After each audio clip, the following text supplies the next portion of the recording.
no Salmo 121. Eu queria, antes de mais nada, falar com vocês sobre o medo. O medo é uma disciplina que os gregos utilizaram muito. Os gregos criaram, por exemplo, mitologias a respeito do medo. Algumas mitologias que, por exemplo, como a da Medusa, que você olha para os olhos daquela mulher que foi transformada por uma deusa, a deusa Afrodite, foi transformada numa criatura com o rosto cheio de serpentes, e aquele homem que olhava para aquela criatura se transformava em pedra.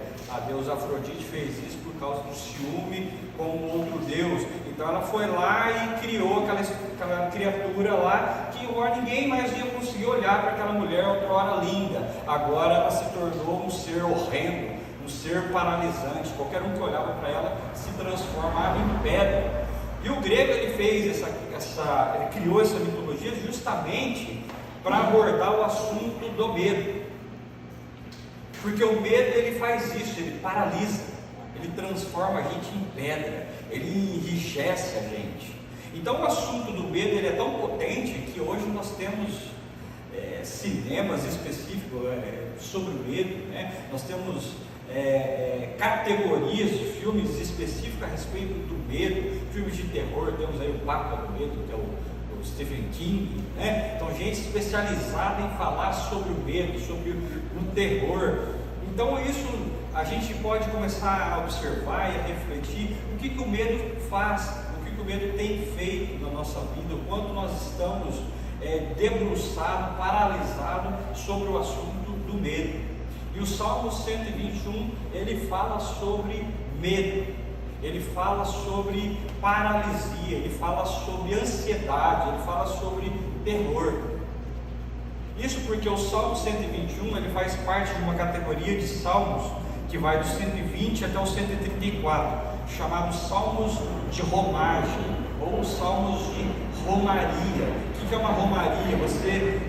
Essa palavra é muito famosa no contexto nossos irmãos da Igreja Católica, né? A romaria é aquela caminhada, é aquela viagem,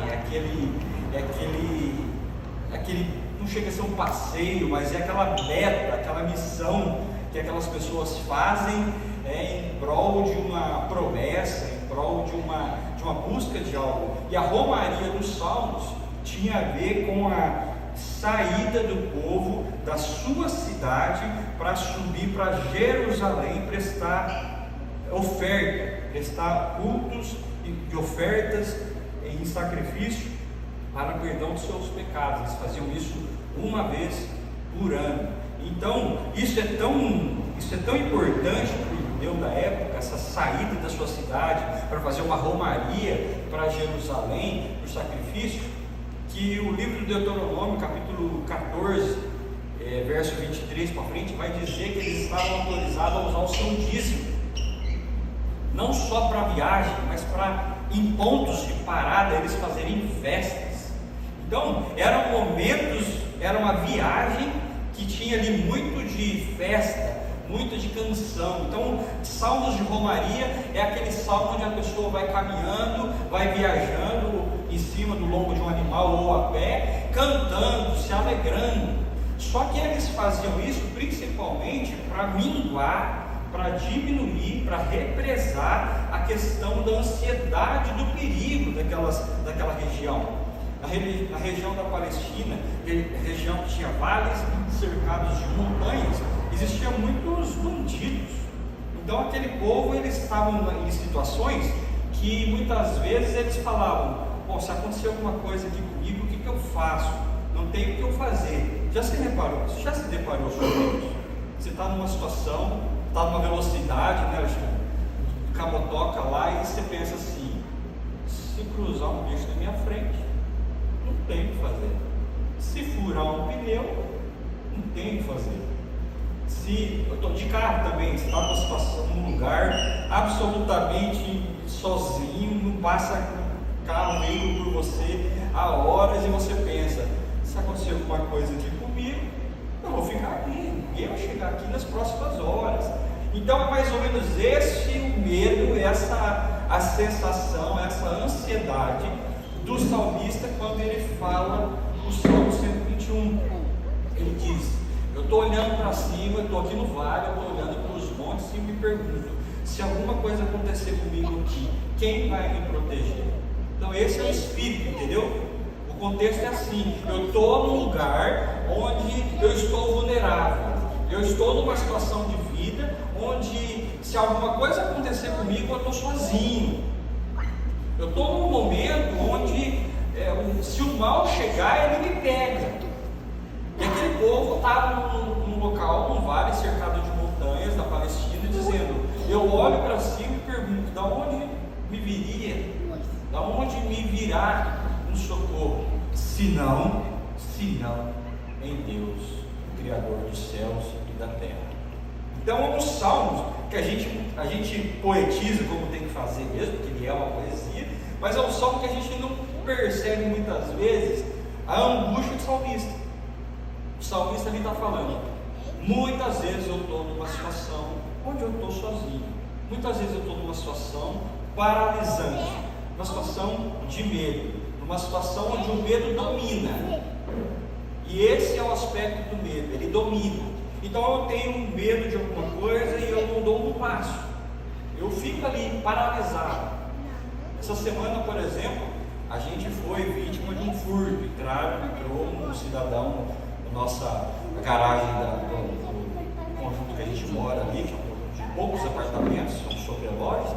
Ele pulou um muro, levou ali um patinete elétrico meu, levou uma bicicleta, e ali, às vezes, depois olhando os vídeos, a gente fala: gente, que sensação de impotência, que sensação terrível. Aconteceu também aqui na congregação há um pouco mais de um mês, né? Cheguei aqui na igreja e não estava faltando algumas coisas. A primeira coisa que eu penso: que sensação de violência, né? Então essa é a sensação que muitas vezes a gente é deparado, e ali a gente muitas vezes não caminha, né? Não dá passo, não dá passos em torno de resolver a segurança, não dá passo em torno de criar dispositivos de monitoramento, por causa que muitas vezes o medo paralisa, quando o assunto é a gente resolver aquilo.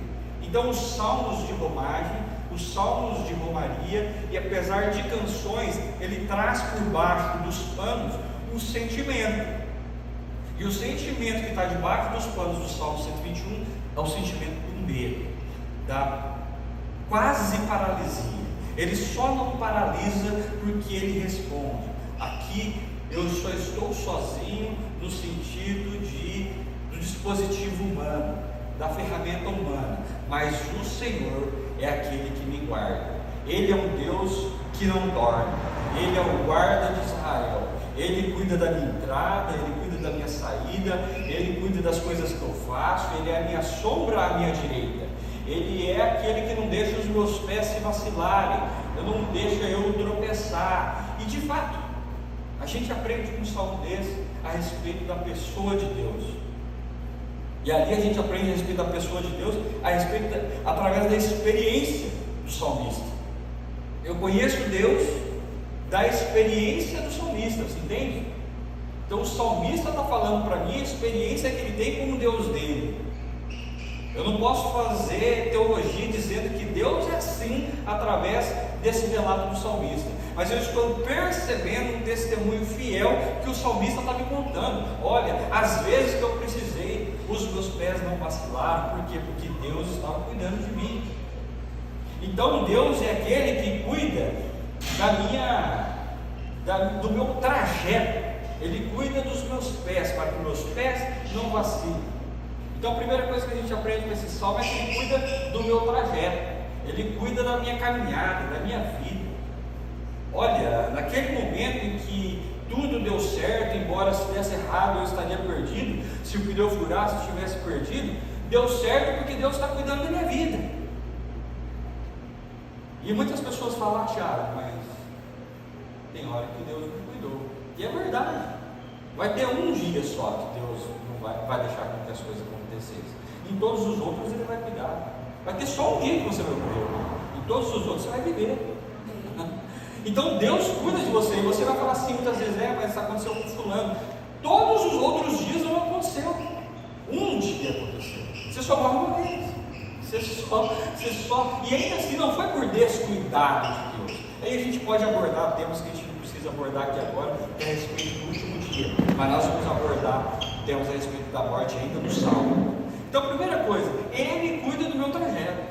Ele cuida da minha ida e da minha vinda. Ele cuida daquilo que tem a ver com o meu trânsito na vida. Então o salmista vai dizer, através da sua experiência a respeito de Deus, confia em Deus, porque Ele é um Deus que cuida do seu trajeto, Ele cuida da sua vida, Ele cuida da sua história. Outra coisa que o salmista vai falar, Ele cuida dos seus empreendimentos.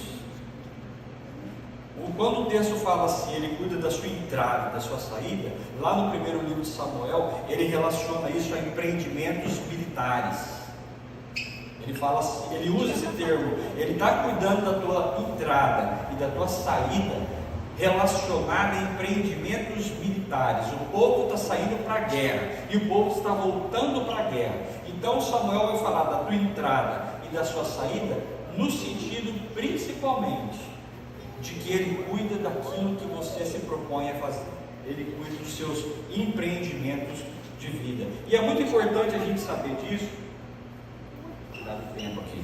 É muito importante a gente saber disso e olhar para isso, porque muitas vezes a gente acha que a nossa vida, nosso sucesso é uma obra do acaso, é uma obra daquilo que Deus tem depositado para mim, no máximo por oportunidade, quando não, o Senhor é quem deposita dons e talentos na minha vida para que eu execute bem aquilo que eu faço.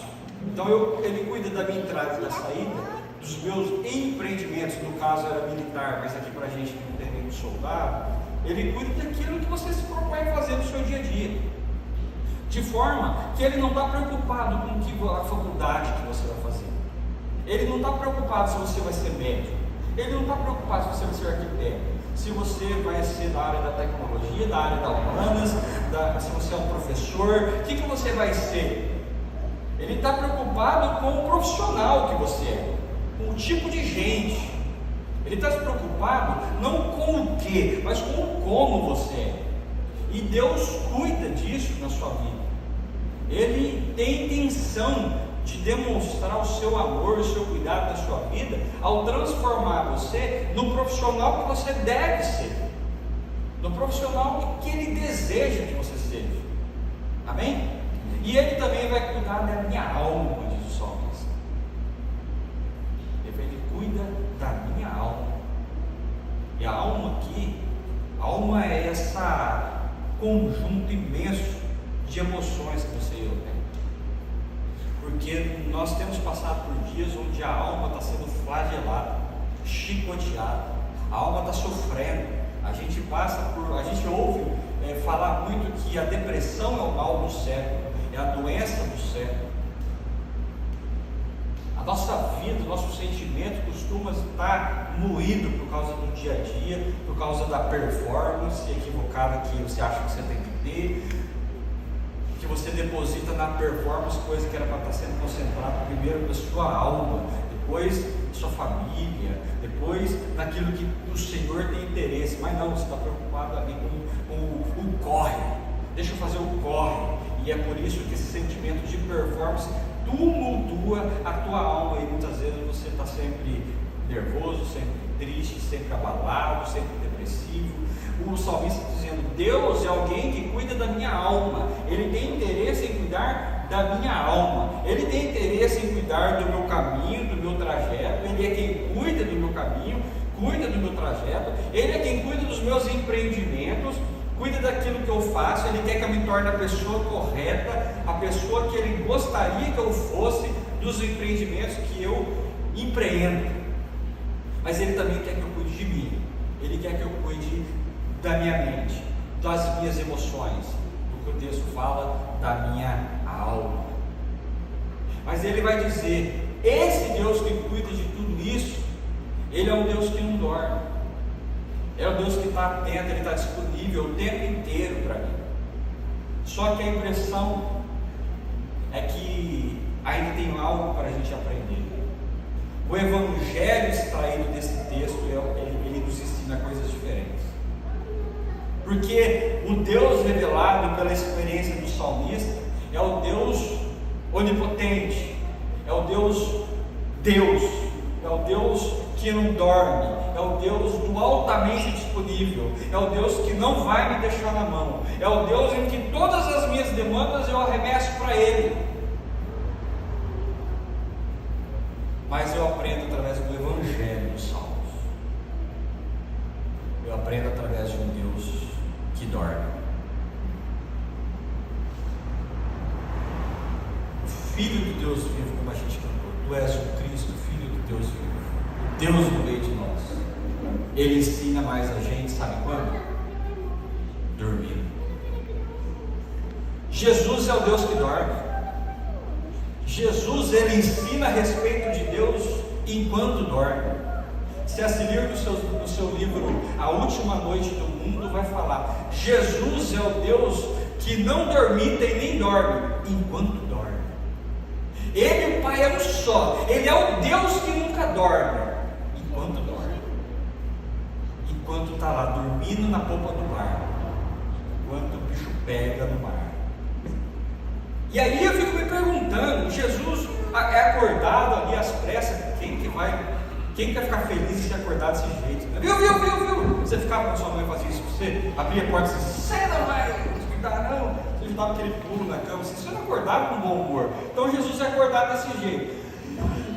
Estão morrendo, acorda. Ele já acorda feliz, passando a mão assim, né, dizendo: ô filho, não. Vocês não têm fé, cambada. Vocês não têm fé. E aí eu fico me perguntando: o que Jesus esperava de mim? Você já se perguntou nesse texto? O que Jesus esperava desses discípulos? Eu vejo ilustrações a respeito dessa cena, como The Chosen, e me dá medo na ilustração, amigo. No desenho, no filme, eu fico com medo daquele mar rebentando tudo. Então Jesus acorda e fala assim: do que vocês têm medo, homens de pouca fé? Do que vocês têm medo? Porque vocês me acordaram tremendo de medo. E Jesus está ensinando para mim o seguinte: é verdade, o Pai cuida de vocês. Mas vocês já pararam para pensar que vocês é ferramenta do Pai? Que vocês são agentes do Pai? Que vocês são agentes do Evangelho? E o que espera ser agente do Evangelho? Fé. Então a gente aprendeu que fé é uma coisa sobrenatural, e de fato fé tem um conteúdo sobrenatural imenso, mas a gente entende que fé é aquele sobrenatural. Vou dar um exemplo. Jesus vai falar: se você tiver uma fé do tamanho do grão de mostarda, você vai dizer para essa montanha: vá ao mar, e ela vai. Quantas vezes você viu isso na Bíblia acontecer? Sabe aquela cena do Hobbit, onde eles estão indo para um lugar lá que eu nem lembro onde era mais, e aí está saindo de Valfenda para caminhar, deram um migué ali nos elfos, e aí no meio do caminho eles vê duas montanhas se levantando e virando gigante de pedra e saindo na mão. Duas montanhas saindo na mão. Então eu acho que da minha vida, quando eu interpreto a fé dessa forma sobrenatural, eu acho que eu vou falar para a montanha: sai daí, vai para lá, e ela vai levantar como um gigante de pedra, dar lá uma meia dúzia de passos e deitar de novo. E eu vou falar uma coisa para você: eu nunca vi isso na Bíblia. Nenhuma vezinha eu vi isso na Bíblia. Então eu aprendo com Jesus lá no barco, quando ele fala assim: por que vocês têm medo, homens de pouca fé? Que a fé é algo muito mais prático a respeito de mim do que um conteúdo esotérico, conteúdo sobrenatural que eu quero e eu exijo que Deus faça. Tem muito mais a ver com o meu arregaçar de mangas e fazer montanha sair dali. Tem muito mais a ver com o que eu faço no dia mau. Qual é o comportamento que eu tenho no dia mau? E muito pouco a ver com uma montanha sair, se teletransportar ou se levantar como um gigante de pedra, que nem do Hobbit, e ir para outro lugar. Porque eu olho para a Bíblia inteirinha, eu já procurei, eu não achei nenhuma montanha saindo do lugar. Ah, Tiago, você está querendo dizer que Deus não é Deus sobrenatural? Você não ouviu falar isso. Que Deus fez o sobrenatural muitas vezes. Mas quando eu olho para aqueles discípulos e a mensagem de Jesus de Nazaré, falando assim: vocês precisam aprender com o Deus que dorme. Com o Deus que não dorme, não dormita nem dorme, você fica tranquilo que Ele tem cuidado de você em todos os dias da sua vida, menos um. E até nesse um Ele cuida, só que Ele não cuida fazendo o que você quer, Ele cuida te levando para a glória. Com esse eu aprendo isso, mas com o outro eu aprendo a viver. Com o Deus que dorme, o Deus que não dormita e nem dorme, eu aprendo a viver. Eu aprendo a viver diante do medo, eu aprendo a viver diante do mal, eu aprendo o que eu preciso fazer, porque, irmãos, não tinha condições daqueles discípulos saber que eles tinham um poder sobre o mar. Era no começo do ministério. Tanto que quando Jesus fez aquilo, eles ficaram surpresos. Quem é esse que até o vento e o mar obedece? Então, não, irmãos, Jesus não estava esperando que um daqueles discípulos com um pouco mais de fé falasse para o mar e ele se aquietasse. Não era essa a expectativa de Jesus. A expectativa de Jesus era de encontrar gente equilibrada no meio do medo. A expectativa de Jesus era: gente, vocês não estão aprendendo nada comigo? A expectativa de Jesus é encontrar gente moldada no meio do medo, gente em paz no meio do medo, e não gente desesperada no meio do medo. O desespero a respeito do medo não faz parte do core envolvendo Jesus, não faz parte da pessoa de Jesus. Tanto que Jesus, ele vai dizer: eu e o Pai somos um, o Pai é amor, eu sou amor. O amor lança fora todo o medo.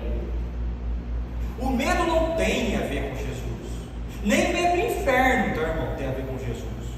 Não é o inferno, a morte, o medo, o desespero, não são assuntos de Jesus. Então, muitas vezes eu olho para Deus numa situação de um Deus que me dá medo. Já está errado por aí. Eu ter zelo, eu ter cuidado a respeito de Deus, não é ter medo dele, porque ele diz que o amor repele o medo. Ele não quer que você tenha medo, ele quer que você identifique ele como o teu Deus. E o teu Deus, ele é um Deus de amor, um Deus que te salvou, um Deus que te cura das suas doenças físicas, emocionais, espirituais. Ele é isso tudo. Então eu olho para um salmo de romagem, ou um salmo de romaria, onde aquele povo está caminhando de um lugar para o outro, e aí eu aprendo a respeito do Deus de Davi. Mas daí eu olho para Jesus de Nazaré, aquele Deus que dorme, e aprendo como eu devo ser nesse reino, nesse mundo que Ele me colocou para viver. É muito mais importante do que eu perceber aquilo que Deus tem feito no meu dia a dia, dizendo assim: eu sou intocável. Sabe por quê, irmão? Porque um dia a dor vai te tocar, e aí você vai se frustrar com esse Deus que nunca dorme. Quando eu olho para o texto de Salmo 121 e falo assim: nada vai acontecer comigo, sabe o que eu faço? No meio de uma pandemia eu saio aí procurando dor, e procurando vírus, procurando ser infectado, infectando os outros, porque Deus não vai deixar nada acontecer comigo. Quando o Deus que dorme vai falar como eu tenho que me comportar no meio do dia mau. E é por isso que a gente sofreu um pouquinho mais, que todo mundo sofreu nesse momento, mas a gente sofreu um pouquinho mais, porque a gente idealizou um Deus que deixou a gente morrer. Alguns porque não tinha o que fazer, outros por puro desleixo, achando que Deus ia livrar. E nesse achar que Deus vai livrar, quando Ele me livra e eu ali fico um pouco doente, ou quando eu vou ali e sofro alguma coisa ali que eu não devia sofrer, eu acho que eu não devia sofrer, eu me revolto com Deus. Ué, o salmista falou que Ele nunca dorme, que Ele cuida da minha entrada e da minha saída. Como é que o meu negócio está indo mal, se entrada e minha saída significa a empreitada boa que Deus me garante? Ou você nunca viu gente crente em Deus quebrando? Nunca conheceu nenhum crente em Deus justo quebrando? A gente falou sobre isso no Salmo 37 do ano passado. Eu vou lá e faço teologia da coisa e acho que quem está passando por dificuldade não é justo, porque o salmista está falando que nunca viu o justo sua descendência mendigar o pão. Agora eu vejo gente quebrando e fala assim: ué, Deus não ia cuidar da minha entrada, da minha saída, dos meus empreendimentos? Por quê? Porque eu teologizo coisa que eu não deveria teologizar. Eu jogo para a conta de Deus coisa que eu deveria estar pacificado. E essa pacificação a respeito de Deus só acontece quando eu tiro o Evangelho dali. Quando eu aprendo de um Deus que não dormita e não dorme enquanto dorme. Porque quando Ele faz isso, quando Ele dá uma sensação de indisponibilidade para você, Ele está te ensinando: olha, você precisa agir, você precisa fazer. E tem muita gente achando que Deus vai fazer por você, quando você precisa fazer. É claro que você precisa fazer com as ferramentas que Ele te dá enquanto dorme. O texto bíblico também vai dizer isso. Deus dá enquanto você dorme. Ele está falando: você depende de mim. Enquanto você acha que está produzindo, enquanto você está dormindo, quando você não está produzindo, é quando eu produzo as ferramentas que você precisa. Mas quando você está acordado, espera-se algumas coisas de você, porque você é discípulo de Jesus, desse Deus que ensina o que fazer, ensina o que é fé, ensina o que esperar de gente cheio de fé. Então Ele não vai falar para o discípulo: veja bem, eu queria que vocês falassem com o mar e com os ventos. Ele vai falar: por que vocês estão com medo? Por que vocês estão paralisados? Então, o incômodo de Jesus não era a aparente falta de autoridade daquele povo para com os elementos da natureza, o vento e o mar. O incômodo de Jesus com eles é a respeito do medo deles. E talvez seja o medo que você passa hoje. Talvez seja a situação de vida que você passa hoje, paralisada, uma sensação de impotência. E com esse texto eu quero que você aprenda de Deus, de todo o Deus, Deus o Pai do nosso Senhor Jesus Cristo. Ele cuida de você. Ele está cuidando dessa questão que você está incomodado. Eu não preciso ser profeta para saber que o mundo vai mal e que você talvez esteja cheio de ansiedade. Não preciso. Deus está cuidando da tua alma. Só que mais importante de que você saber que Deus está cuidando da tua alma é você saber: não tenha medo. E quando você não tem medo, o medo não te paralisa, não te transforma, não impede quando você olha para essa criatura horrenda que Ele é. Quando você não tem medo, você regaça a mão e faz. Você está mal emocionalmente, irmão? Então dá um passo e rumo a um psicólogo. Vai para o médico. Não fica paralisado, irmão. Faz alguma coisa. Você está com medo com relação à sua situação profissional? Procura ajuda, irmão. Tem uma porção de gente, inclusive na igreja, capacitado a te orientar, a te dar passos. Olha, se capacita nisso daqui. O mundo está precisando disso daqui. Vamos se mexer. Eu, depois de velho, voltei para a pós-graduação, irmão. Dá medo, mas não pode ficar parado. A gente tem que fazer alguma coisa. O medo paralisa, mas não, Jesus quer de mim movimento, gente em movimento. E quando eu não faço nada, ele vai olhar para mim e vai falar: cadê a tua fé, Tiago? Ué, eu creio, eu tenho fé. Tá, mas para que você acha que a sua fé serve? Se não para viver, se não para se movimentar, se não para gerar movimento através de você. Irmão, o movimento é tão importante que o povo judeu, o povo israelita, tinha um nome específico para enquanto em movimento. O povo, enquanto movimento no deserto, enquanto movimento em transição, ele é chamado de hebreu. Tem um nome específico para quem se movimenta. E a impressão que dá é que Deus fala assim: você precisa ser de fato outra pessoa quando você perde o medo. De fato você vira. Você nem pelo nome é mais chamado. Não é mais chamado de Tiago, Abel ou Pedroso. Você já é chamado de povo de Deus. O povo de Deus não tem medo. O povo de Deus, quando lê o Salmo 121, vai se identificar com o medo da vida, igual eu me identifiquei na ilustração da motoca. Tem hora que a gente fala assim: aqui é só Deus. Mas através de Jesus, que me ensina a viver sem medo, eu aprendo que muito mais importante do que o medo de acontecer alguma coisa na minha motoca é eu me ligar em que velocidade que eu estou e maneirar mal. É eu fazer algo para que aquilo ao qual eu tenho medo não aconteça. É eu viver uma vida que se aguarda. Então você nota que o evangelho na prática é o jeito que eu vivo. Mas não é o jeito que eu vivo moralmente falando. Muita gente vai relacionar a moral da vida. É o jeito que eu levo minha vida. O jeito que eu preservo a minha vida e a do outro. Isso é evangelho, sabe por quê? Porque o evangelho é o cuidado. É o cuidar de mim e é o cuidar do outro.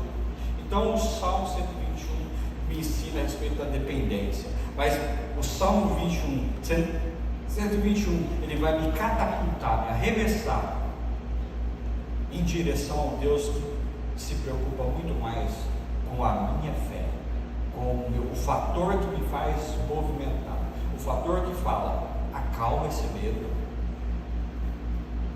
porque vai passar. Eu garanto para você que vai passar. Se acalma. Esse é o Evangelho de Jesus, enfiado no Salmo 121, encrostado no Salmo 121. Esse é o Evangelho de Jesus, que ele nos desafia a se apropriar e a viver de uma forma sem medo, de uma forma a se movimentar com aquilo que está causando dor. Isso é importante, é isso que eu aprendo com Jesus de Nazaré. Se movimenta a respeito daquilo que te causa dor. Seja equilibrado, mas também confie no Deus que sim está cuidando de você.